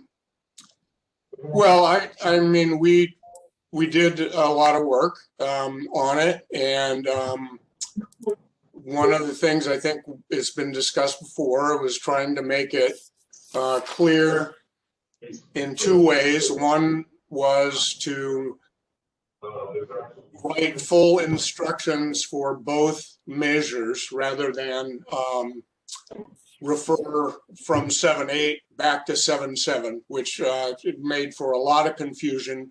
And so we attempted to separate those and write out the full process in each one. They're long and detailed, but they're important questions, so they need to be done in detail. And the other way to simplify it was to prepare an appendix, which we decided could not truly be written in legal language. If you wrote it in legal language, it would not be a summary. You know, the intent of a summary or the chart that I made was to simplify things, and when you simplify things, they don't necessarily meet a legal text. So in those two ways, we tried to simplify these procedures. The other issue, which I believe there's general agreement on, is that in our report, we will essentially leave both the percentage of signatures required and the various timelines blank, and allow or require the city council to make decisions upon those. That you know, there are a variety of opinions on this committee, I believe, and I know that there's a variety of opinions among citizens on that, but it's going to be the city council's decision one way or another, and they can listen to whatever testimony, use their own opinions, etc., and make a decision on it. So in essence, what we are talking about is the process rather than those types of specifics. We did get a detailed proposal from Mr. Norman, who I believe is at the meeting now, and I have a couple of questions about that, but we can, I don't know whether everybody else wants to comment first or how we should proceed. Yeah, after we finish your draft report, Alan, I'll open it up to see if there's questions for Al. Is there anybody else on the committee that wants to comment on Alan's particular suggestions?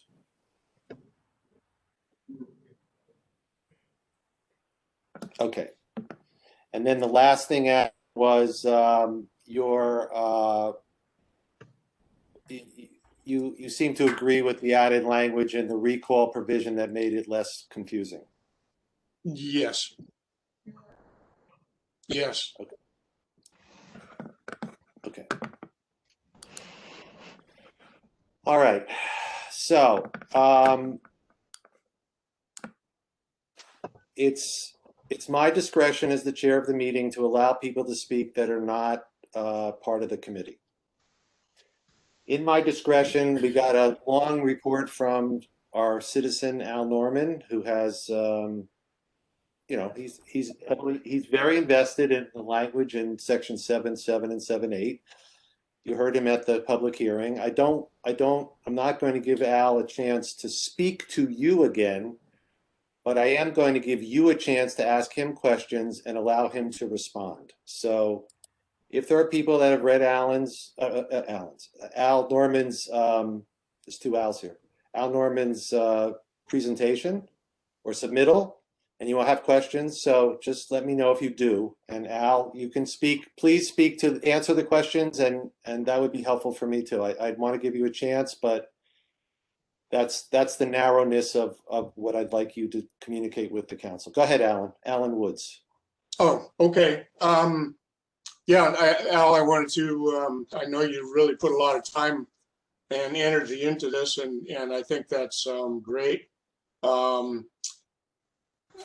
I believe that your suggestions related to section 7.7 about dispensing with a supplementary petition with added signatures makes sense, and that if it's rejected by the city council initially, then it can go directly to the election without a supplemental petition, and I think that makes sense.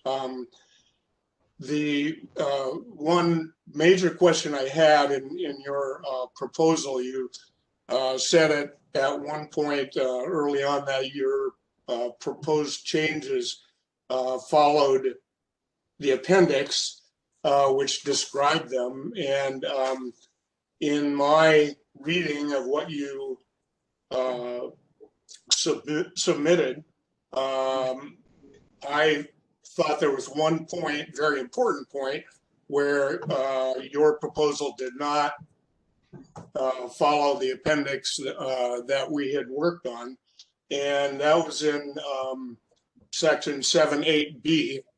And the way I read what you propose is that once a referendum petition is filed with a minimum of 10 signatures and is determined to be legal by the city attorney, that the measure will be immediately temporarily suspended with only 10 signatures and a legal suggestion, which is not what the appendix says, and I just didn't know if that was your intention, if you believe that a city council vote should be suspended if 10 voters submit a petition, a legal petition against it. Go ahead, Alan. Go ahead, Al. Albert. Folks, can you hear me now? Yes, thank you. Okay. Alan, I would defer back to the current language in section 7-8. I don't have a problem with the idea that the language being challenged through referendum would not be suspended until the proponents of the referendum had gathered their necessary signatures. I don't think that 10 votes should suspend action, but I'd have to go back and look at current 7-8. If current 7-8 says that once you gather your 10 names, you're signaling that a referendum is being presented, but you're not there. And I think there was some confusion, excuse me, I think there was some confusion that people thought commencement meant that the 10 names meant it was on the ballot, and that was never the intention. The intention was that 10 names were to be collected merely to be able to trigger the mechanism for the city attorney to say this is legal and the content is legal and so forth. So I don't have a problem, Alan, with the idea that something that's being called for to be put into a referendum would not be suspended until the proponents of the referendum had gathered their their full number of signatures. I don't think it was the intent to immediately suspend it, but the only caveat I have is that if the current language says that, which I don't have in front of me, but if the current 7.8 says that's what happens, the problem with the problem with the existing section of 7.8A is that it looked like you launched into gathering your 10% immediately, and that's absurd. So the idea was that by going back and looking at the appendix and creating a clear commencement process that actually looks very much like the commencement process in section 7.7A, that by setting that initial commencement process, you're making it clear to people that this is not the referendum yet. This is just filing to get an opinion. So I don't have a problem with your suggestion that pending would be held. I think it's fine. Thank you, Albert. Thank you, Alan. Any more questions from Alan? No? Anyone else have any questions? Okay. Al Norman, thank you very much. You're very welcome, David. David, can I say that I did want to submit to you, to the committee, some suggestions for changing the structure of the committee itself that would do the review 10 years from now, so that it's not completely sort of an in-house council kind of project. But I'll, Councilman, I should say council and mayor. Why don't you send that? I just wanted to give you that. Yeah, would you send that as an email and I'll send it off to everybody? Yeah. Yeah, it doesn't have to be considered obviously tonight, but yes, thank you. And thanks to the committee. Okay, that's it. Okay. Thanks. Yep. Okay, it is 7:07. I was wanting to go through Aaron's draft so that we got all the full drafts gone through, and then save Public Safety Commission and the strong discussion maybe again about 7.7 and 7.8 for the next meeting. Is that okay if we do that? Aaron's okay with that. All right. The only other thing I want to say, I guess I could say it afterwards, but I'll forget. The idea about the assessors and the Board of Health and those things that we talked about, and that we still felt, like the assessor's office stuff is in the statute. So it's really going to be up to the council to decide whether you want to expand it. And you have to learn how much home rule you have in dealing with it, because there has to be at least one elected assessor. So you have statutory constraints. I don't know. I have no interest in recommending to the council whether they have 3, 5, or 7 assessors. You know what I mean? I just feel like if we direct the council to the statute, unless there are other things that people want to talk about with respect to the assessors that I haven't covered, please be prepared to bring that to the next meeting. The Board of Health, I still haven't gotten any answers, and I think there needs to be, if I were to have a hearing on it, it would be, I would ask someone from the Department of Public Health to come to our committee or to the council if I was going to draft it and tell us what the deal is, because it seems to me that there's home rule is pretty broad in the Board of Health area. And I don't know whether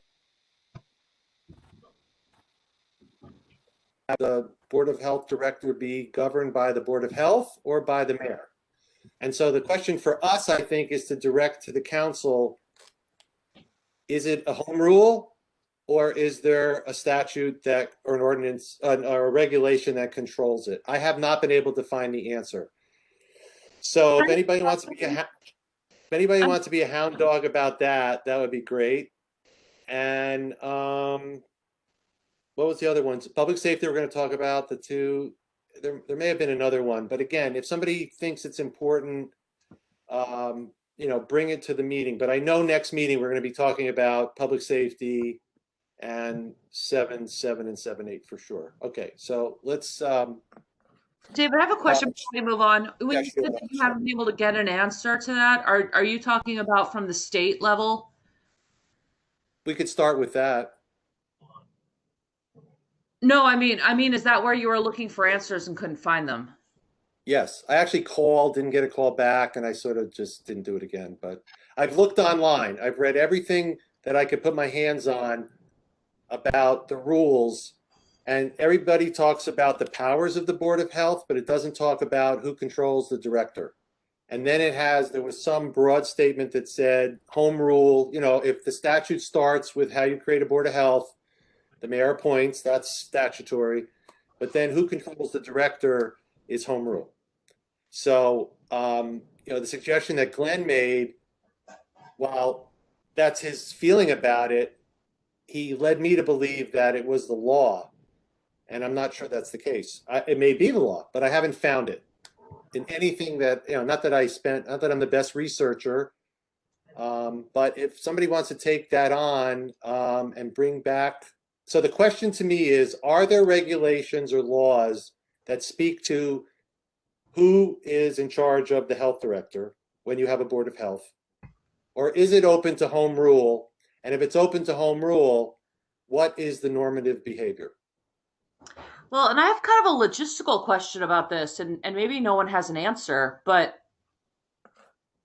I imagine that the Department of Public Health is pretty busy right now, given everything that's going on.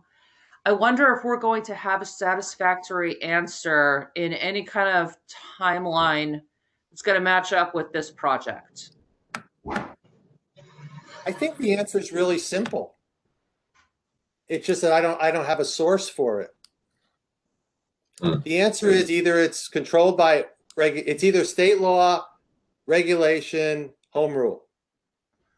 And that's it. I need an answer. And I actually left the question on the phone call. Yeah, no, I get that. I just think that with COVID and everything, they're probably prioritizing other things right now. So I wonder how we move forward if we can't get a really great answer from someone who's knowledgeable. Well, the way we'll move forward is to say that those are 3 questions that were not answered, and somebody has to get the answer on the city council level before they can go and expand on it. So either I feel like it's our due. It would be nice if we could answer the question for the city council, because they're going to have enough work to do with this thing. But if we can't, then we can't. But I'll try again. But I know Councilor DeSorger is on, and I know that she's good at gathering that kind of data. So I asked her last time, and I would ask her again. If you'd be willing to do it, but and I asked Glenn to get me information, and he didn't. So I don't know what to think of the fact that nobody can give an answer to a question that is relatively straightforward. So, but that's me being a jerk. So sorry about that. All right, let's. Yes, Penny. Maybe you've already gone through it. Did you guys ever decide if the town clerk fell under council or fell under mayor? That is a great question, because somebody pointed that out in her response. Oh, I think maybe Councilor Forgy, were you working on that earlier? Oh, that's a good guess. Good guess. Wasn't her. Nope, then I don't know. It's Erin, whose draft we're about to go through. So Erin, would you guide us through your draft, please? Sure. So that, I believe, is my first comment in my draft, which is on my page 13. I'm in Word. And I just suggested some additional language to say the city clerk also provides reasonable support for the mayor's office, which may be reviewed by the city council. Based on what I understood was that the city clerk reported to the council, but did do work for the mayor, but wasn't supervised by the mayor. And so I just thought some language, that's just some proposed language to try to clear that up a little bit. I think that's a great suggestion. Can we stop there for a second? What do you think we should do to get the answer? And not just you, Erin. What should we do? I mean, I'm not gonna. I feel very uncomfortable codifying this without having the current clerk and the current mayor participate in this discussion. Yep. So I guess I can go back. I could be I have time. I don't want to take it away from anybody else, but I have time. So is that okay if I do that? Yes. Sure. Okay. Okay. So good. That was so Penny, that will be something that will come out of the report. Okay, that'll be That was a good spot. All right. What else, Aaron, please? So the next point I made was about the mayor salary. So we can skip that since we already talked about it. That was on page 16. Right. Now okay, so your guidelines are on in the margin of I can't open it that far, but they're in the margin of page 16. Yes. All right. I did also make some track changes. So I did a combination of track changes and comments. So there is, I did do a little bit of just cleaning up of language, like on page 18 in section 3.4. I just deleted in writing because it says later that you need to file a written statement. So I don't think you need to say in writing to file a written statement. But that's just language. And then page 21, which is the vacancy in the office of the mayor. And I still just think that some language needs to be put in there about how then it would refer back to 211, I guess, and putting language into 211 about how you replace the vacancy if it's the president who becomes vacant. Let me ask you this. Did I leave that out of this draft, suggested that if the mayor leaves, then the president becomes the mayor? Didn't I put in somewhere? Yes, it is. I think it's that the president becomes the mayor, but then it's about how you deal with the vacancy of the council president. Oh, you mean like filling the council? But that once I'm not saying that you're not asking a good question. I'm just asking wouldn't you just go to the section that says this is how you fill the vacancy, and if it's less than 6 months from an election, no vacant, the person, that seat would not be filled. If it's more than, and I guess you're wondering, since there's no president, there isn't the person to make the appointment? Yes, unless you're just assuming that upon the departure of the council president, then the council vice president becomes the president, and then that is the person who fills the seat. The vice president wouldn't become the president, but under Robert's rule, the vice president can convene the meeting. The president would be elected. Right, but let's take it the next step. So Aaron, Okay. Yes. President Aaron becomes mayor. Now we have 12 members instead of 13. Would it be okay if the council voted in new officers and then that new officer president pick the councilor? But I just don't think the charter, that's how the charter reads. Okay. Yes, So you think can I offer, David, Yeah, can I sure. offer something? Sure. So if something happened, if Roxanne wins the Powerball and leaves and Penny becomes the mayor, I know that me personally, I do not have time to be city council president. I have a full-time job. I have a whole bunch of kids. I have all sorts of stuff I volunteer for. So I would strongly advocate that if this happens, the city council should do another organizational meeting, because whoever's filling the role of vice president might be willing to like chair a meeting every now and then, but maybe is not able to be a really good president the way someone who has more time to spend in town is able to be a really good president. Yeah, I think the suggested change is that once that disruption occurs, then the council has to elect new officers. It's not an automatic move from the vice president to the president. Yeah, and When that's what speaking I with- yeah.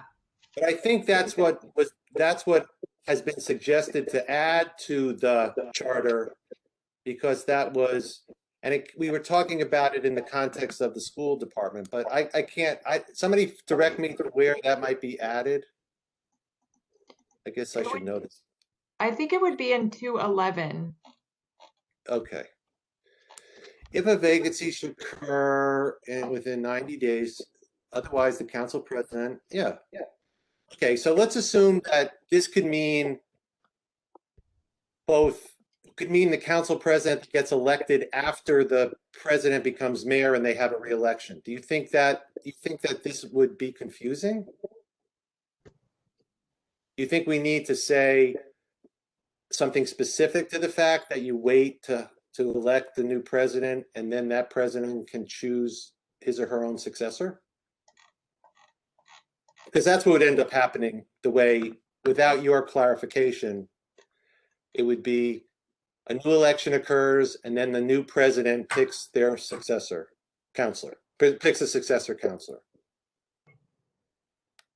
Because all it says is that the president gets to do it. It doesn't say the president after, it doesn't get that deep into it. It doesn't peel the onion that far.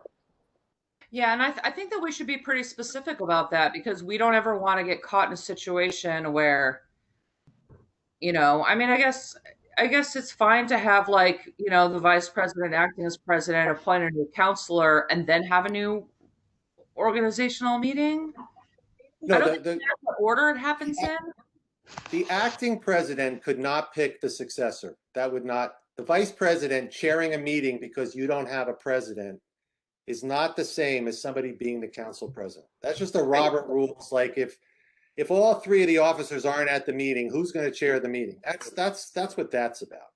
That's not about the powers of the vice president. Powers of the vice president do not change just because the mayor left and the new vice president became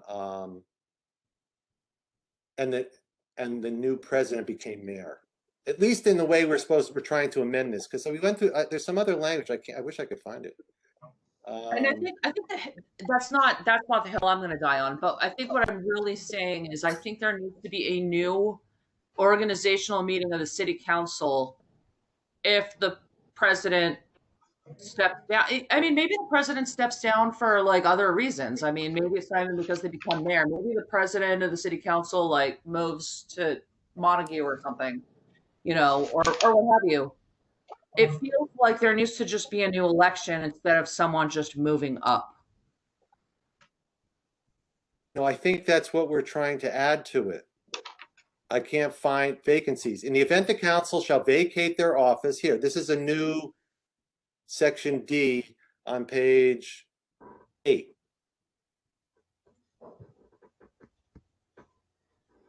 At the next regularly scheduled meeting, shall elect from its member a successor president or vice president. So this is language we're trying to add to section C. There's a new section D, section 2-2. We're changing 2-2 to say president and vice president. So we're adding word. I suggested that we add language at the end that says, anyways, does that work for you, Aaron? So, sorry. So I've been looking at Robert's rule. And my understanding is absent specific ordinance or charter, the council works by Robert. Under Robert's rules, as soon as the president left to become the new mayor upon the removal or leaving or winning of lottery tickets of the mayor, the vice president automatically becomes the president. The vacancy that arises in the vice presidency is then filled by the president leading the committee in filling that vacancy. So, Yeah, if but I'm just saying, if you want it to be different than that, then you have to specifically say it, or say that Robert's rules doesn't apply in this case, because the council says they operate by Robert's rules. Right. Well, no, wait, excuse me, Chris, wait a minute. I think what you just read to me was that unless otherwise stated. So our new section D says something different than Robert's rules. Right now our charter is silent, and therefore the vice president would rise to the position of president, and we wouldn't have a vice president, and there was no method of electing new officers. New section D on page 8, which is not in the charter now. Right. If that were in the charter, would that override the Robert's rules that you just read? If it was in the charter, yes, but then you'd have to explain in section D, which I didn't see, how it exactly would work. It just says the councilors shall elect from the members. Who runs that? You need to have somebody who runs it. Well, it doesn't matter. Let's say the vice president ran the meeting, just like the council had to run their meeting without a president to elect. All right. Yeah, I'm not saying it's a hard fix. I'm saying you have to say it. That's all. Okay. All right. Thank you. Chris. I think we need to maybe think outside the box on this one. What I mean by that is there's this assumption, and Sheila just mentioned it, that if something happens to the mayor, God forbid, that the council president automatically becomes the mayor, has to accept that, and the point has been raised that the person accepting it, the council president accepting it, it now becomes a full-time job for them. They become the mayor. That might not be the best way for us to think about it at this point, because people have careers or are on career paths or whatever. So I'm wondering if we shouldn't take a look as well at the language in the charter that provides for a successor mayor in the case of an emergency. Or do we just have the council president serve as the mayor until another election can happen to elect another mayor? Well, that's what it says now, 90 days or less before the next election. Yeah, there's no. Well, what if they die 120 days before the first election, before the next election? I mean, it never made sense to me as mayor that if something happened to me, a council president was going to have to give up everything to come and be the mayor. I just want to say this, that all of this, the idea of thinking out of the box, I get, but I think the examples that you're giving are not what is intended by both the change or the way the charter's written now. You have to have a succession of power in government. So if you don't want to be mayor, then don't run for council president. But if you run for council president, you may be mayor for 90 days. And it doesn't mean that you have to go to the office every day, but it may be that you have to make important decisions and you're working double time. And then you have an election within 90 days and you change that. So I don't know any other way of doing it. If we wrote this to take on all the nuances, I think we would encumber I think it works, in my opinion. And I'm used to this stuff, but it basically says 90 days, president.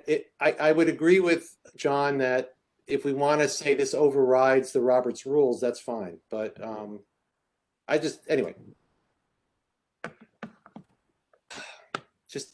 liking the way that language is written, because sometimes a language being vague, as you think it's vague, is actually beneficial, rather than trying to think of every situation, because then you bog it down. But okay, so Erin, any more to say about that? We'll come back to you. I would just suggest that in the section 3.9, it may be that then instead of referencing section 211, then you reference the new section that you've written. Okay. So that's what, 2 something D or whatever? 2.2D. 2.2D, right. Yeah, okay, good. Okay. So that hopefully maybe that would make the whole thing work. All right.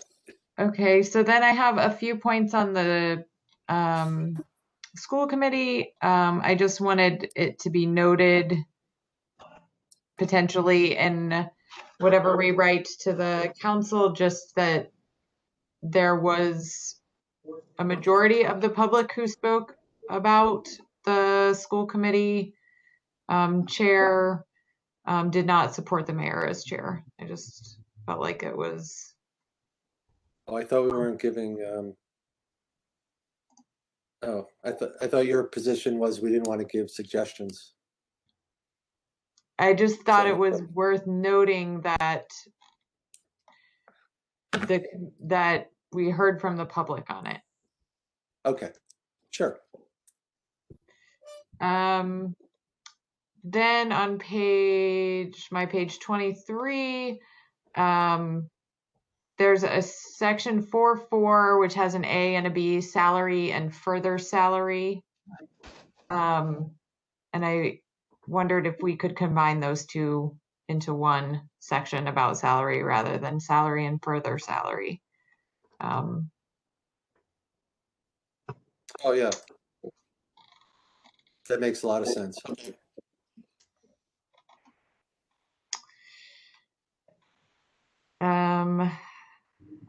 And then again, here in section 4.6, it's again the filling of vacancies. John and I worked on a little bit of language, which I think simplifies it, and references the policy manual of the committee. So that language is there in the comment. And Is it additional. Is it different from what's there? Let's see. Yes. Yeah. It is different. All right, so you want to refer directly to the policy manual? Yes. Okay. What if that policy keeps changing and changing? Do you want to give the school committee the power to just keep changing it, and it's up to them? I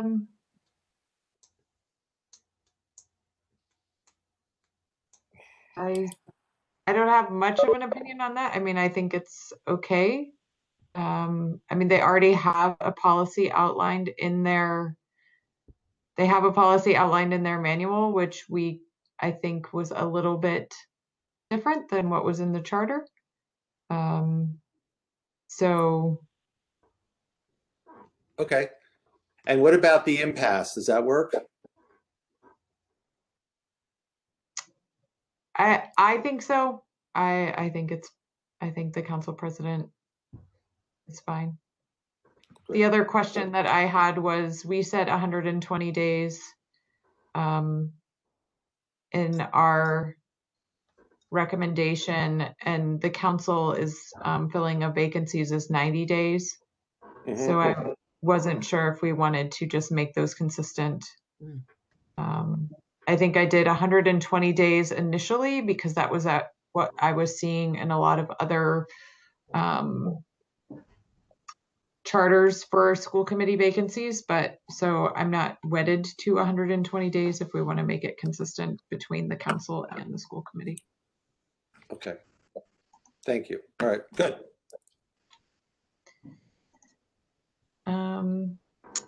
Then I was looking at 5.2, and this comes up a few times about budget being published in a local newspaper. And just my question of whether or not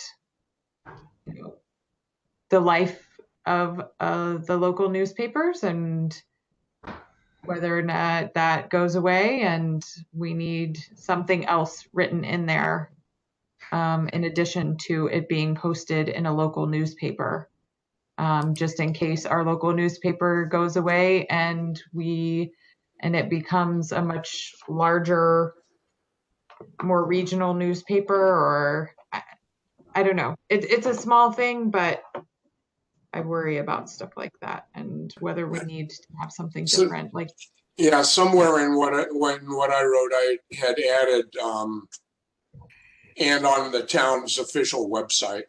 Yeah. And that's should take care of it, I guess. I think. Yeah, I think you're right, Aaron. I think the reason it's in there is because it's statutory. And so we could probably add, I don't think we can take out local newspaper, but we could add an alternative site. We could not add an alternative site. We could add the word and cause it to be put on the website. I think we can do that. But I don't think you can take the newspaper out. I think that's fine. I just would hate for it to be the only thing. No, that's good. Okay, thank you. So that's in 5.2 and 5.3. Local newspaper.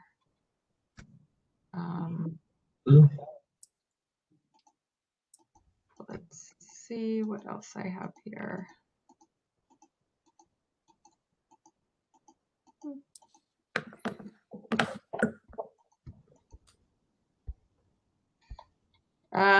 This is another language thing, which is in 6.8. Oh, page 35. Page 35. Which just changes the language that is suggested. Shall include but not be limited to the following. It's just a language. It just made it sounded better to me. Thank you. And then I have some suggestions to the Public Safety Commission, some of which align with Alan Wood's, what he suggested. So we can talk about that next week or next time. Yeah. So we can move on from that. Well, let's see. I think on page 38, you had some suggestion. Gender neutral, and then yeah, that's sort of aligned with suggestions to the Public Safety Commission generally. I can talk about it. That's just making sure we take out any referencing gender from he. Chairman should just be chair. Perfect. Yep, that's good. And then citing whether the Mass General Law should be footnoted with special municipal employees. Oh, that was a good call. Special. And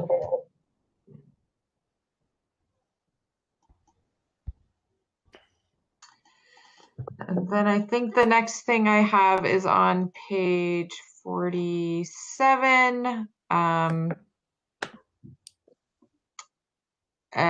I think we already talked about this. You all know my opinions on whether or not to include pros and cons in ranked choice voting. I would be fine with including a document about the mechanics of ranked choice voting, or even including some of the exhibits we got from Amherst or East Hampton, but I don't feel compelled to say whether or not they're pros or cons. I would rather stick to just the mechanics of it and let the council go from there. Let me ask you this. In terms of the things that were said under the heading pro and the heading con, is there truth in what was said?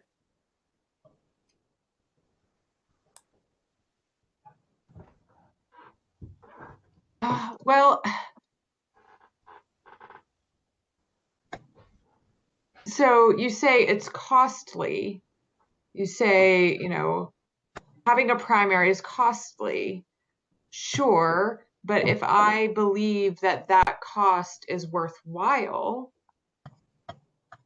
then that's not necessarily a pro. If I think that the primary is worth spending the money on, then costly doesn't factor in. So there can be truth to them, but other people, it depends on what your truth is, I guess. So what if it said that the primary elections cost money and that write-in candidates, you know, can cause an election to have more than 2 candidates? Is that truth?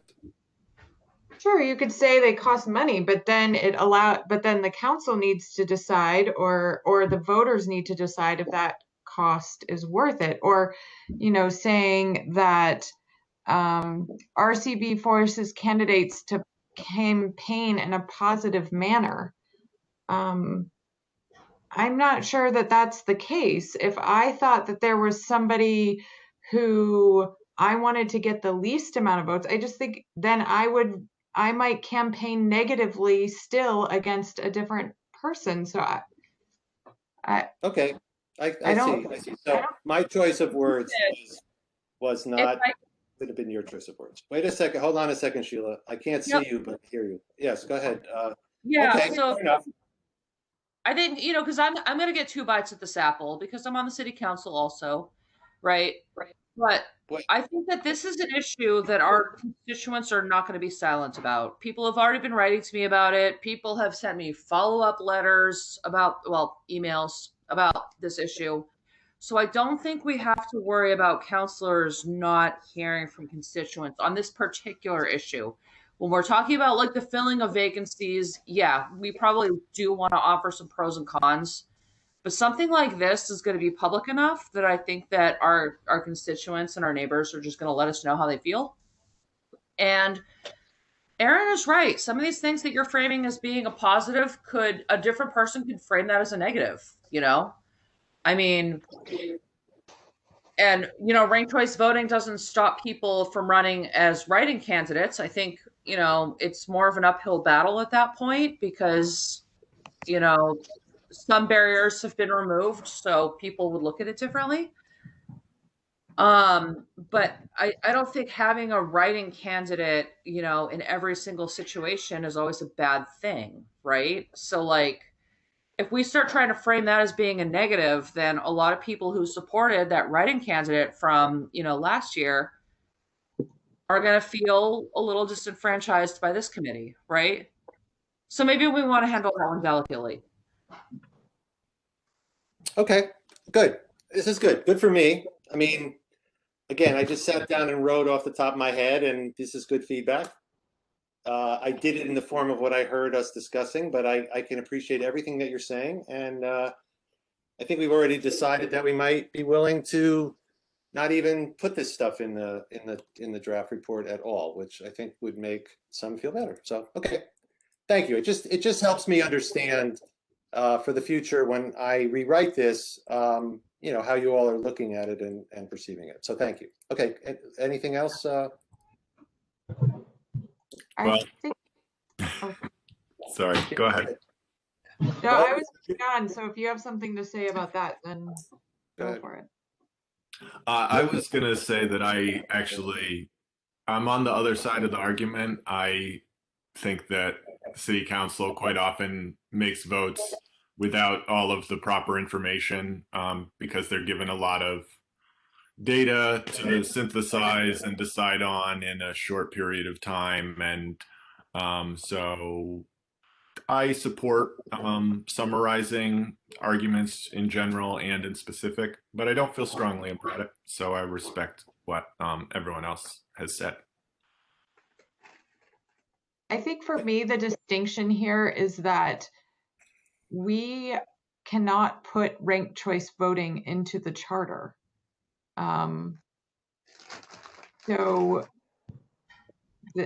I think that makes it a little bit different. If we could put ranked choice voting into the charter, then I think it would be our job to give pros and cons or take a position.